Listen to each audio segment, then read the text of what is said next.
In today's video, I'm going to teach you how to connect eBay to QuickBooks. If you sell on eBay, connecting it to QuickBooks helps centralize your sales, fees, and taxes so your books stay accurate without manual data entry. I'll walk you through where to go, what to click, and what to look for so you feel confident before you integrate. Start by heading to the top right corner of your QuickBooks screen. From there, open the Integrations area.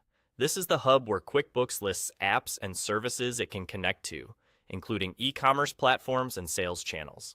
Once you're in Integrations, look for the option that says Find Integrations.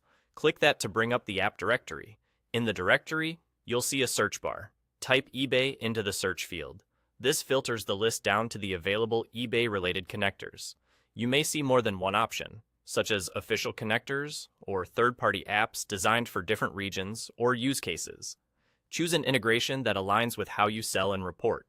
For example, you might prioritize features like order syncing, fee breakdowns, tax handling, or support for multiple eBay stores.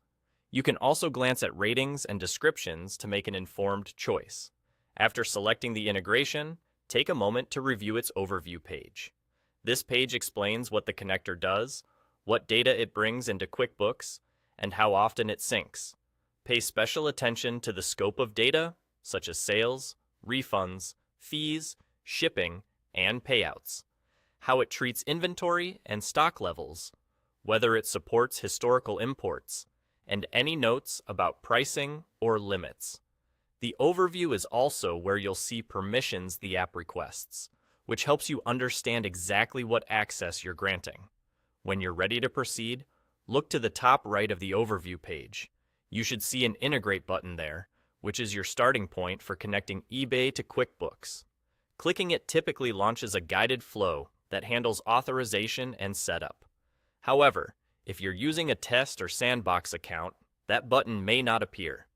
That's expected behavior in many test environments. In that case, switch to a production account with the right permissions, or consult the integration's support documentation for eligibility details. Once you've completed these steps, you'll have the foundation in place to bring your eBay activity into QuickBooks. Take your time reviewing the overview so you choose the connector that best fits your needs, and remember that the Integrate button will be available in live environments. Thanks for watching, and you're now ready to connect eBay to QuickBooks with clarity and confidence.